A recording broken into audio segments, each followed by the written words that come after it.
Movie review of the film Bachhala Malli. Bachhala Malli అనే ఒక వ్యక్తి యొక్క అహంకారం, తన కోపం వల్ల తన లైఫ్లో ఎలాంటి సిచ్యువేషన్స్ని ఫేస్ చేయాల్సి వచ్చింది, చివరికి ఏమైంది అనే పాయింట్ మీద ఉంటుంది ఈ సినిమా. ఈ సినిమాలో మెయిన్గా చెప్పుకోవాల్సింది అల్లరి నరేష్ గారి పర్ఫార్మెన్స్ గురించి. ఈ సినిమాలో నరేష్ గారు బచ్చలమల్లిగానే కనిపిస్తారు. మనకెక్కడ అల్లరి నరేష్ గారు అస్సలు కనిపించరు. ఆ క్యారెక్టర్ని అంత పర్ఫెక్ట్గా పోర్ట్రే చేశారు. సరే, నరేష్ గారు సూపరే, కానీ కథ విషయానికి వచ్చేస్తే కథ ఇంకొంచెం స్ట్రాంగ్గా ఉంటే బాగుండు అనిపిస్తుంది. వాళ్ళు చెప్పాలనుకున్న పాయింట్ చివరికి చెప్పారు, కానీ అదంతా హార్డ్ హిట్టింగ్గా ఉండదు. ఫస్ట్ హాఫ్లో లవ్ ట్రాక్ వచ్చినప్పుడు ఎంత నీరసం అయితే వస్తుందో, సెకండ్ హాఫ్లో ఆ మెయిన్ పాయింట్ వచ్చినప్పుడు కూడా అంతే నీరసంగా ఉంటుంది. పర్ఫార్మెన్సెస్ మాత్రమే బాగుంటే సరిపోదు కదా. ఫైట్ కొరియోగ్రఫీ చాలా న్యాచురల్గా అనిపించింది.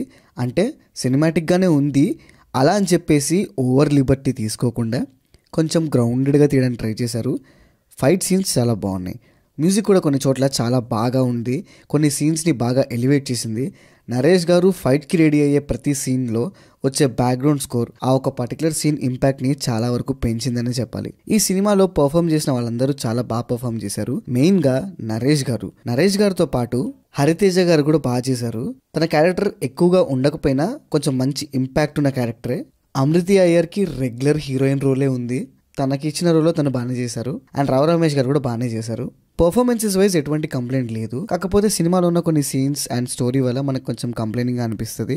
స్టార్టింగ్ ఏదో డిఫరెంట్గా ట్రీట్ చేస్తున్నారు అని అనిపిస్తుంది, బట్ మళ్ళీ కమర్షియల్ యాంగిల్లోకి వచ్చినట్టుగా అనిపిస్తుంది. కానీ మధ్యలో కొన్ని సీన్స్ మంచి ఇంపాక్ట్ఫుల్గానే ఉంటాయి. బట్ ఒక మంచి ఇంపాక్ట్ ఉన్న సీన్ వచ్చింది అనే లోపలికి నెక్స్ట్ వచ్చే సీన్ ఆ హైని అలా డౌన్ చేసేస్తుంది అనమాట. ఫస్ట్ హాఫ్లో ఎక్కడైతే ఆ సినిమా డౌన్ అయిందో అక్కడ నుంచి ప్రీ క్లైమాక్స్ వరకు అలా పడుకోబెట్టే తీసుకెళ్తారు సినిమాని. టెక్నికల్గా చూసుకుంటే సినిమాటోగ్రఫీ చాలా బాగుంది, ఫైట్ సీన్స్లో చాలా బాగా చేశారు, మ్యూజిక్ కూడా బాగుంది, సాంగ్స్ కూడా బాగానే ఉన్నాయి, ఎడిటింగ్ కూడా క్రిస్ప్గానే ఉంటుంది.